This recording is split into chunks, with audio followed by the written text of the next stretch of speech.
4 जून 2024 दो चीज़ों के लिए बहुत महत्वपूर्ण है और याद भी रखा जाएगा। एक तो 2024 के Lok Sabha election result pass out हुए थे और एक रिज़ल्ट और पास आउट हुआ था, वो था नीट का। दोनों ने खलबली मचा दी। बीजेपी को कहीं ना कहीं हार का सामना करना ही पड़ा है क्योंकि वो गठबंधन तक नहीं पहुंची। पर नीट ने जिस तरह की परफॉर्मेंस स्टूडेंट दिखा रहे हैं कि पेपर लीक का मामला सामने आया है कि नीट में कुछ गड़बड़ी हुई है, जिसे सेंट्रल गवर्नमेंट मानने से इनकार कर रही थी पहले तो।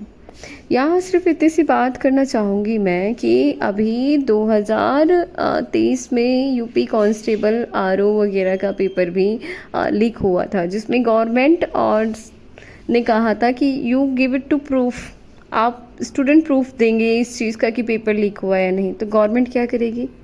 ये यूपी के बच्चों ने पूछा नहीं, या किसी ने भी उस पेपर के खिलाफ ये वाला क्वेश्चन तो किसी ने नहीं किया कि अगर हमें पढ़ना है, हमें पेपर देना है और हमें पेपर लीक का भी देना है, हमें आंदोलन भी करना है, तो आप क्या करोगे?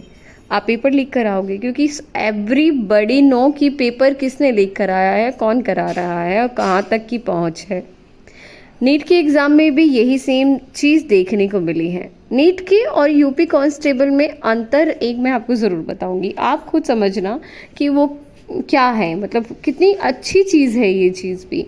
देखिए, नीट के एग्ज़ाम के रिजल्ट जैसे ही पास आउट हुए तो 24 लाख बच्चों की भावनाएं बाहर आने लगी।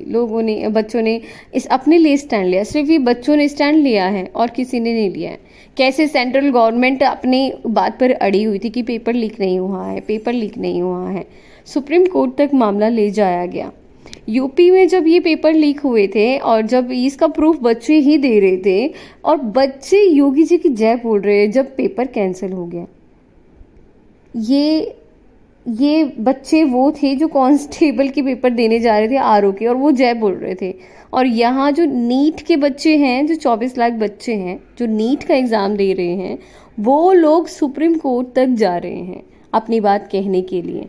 मतलब पढ़ भी वही रहे हैं, सब कुछ वही कर रहे हैं, तो हाथ में सरकार इन्हीं के दे दो आप लोग। एक तो ये है कि सुप्रीम कोर्ट को आना पड़ा। अगर सुप्रीम कोर्ट ना होता तो क्या होता? बच्चों के भविष्य के साथ तो खिलवाड़ होना तय ही है।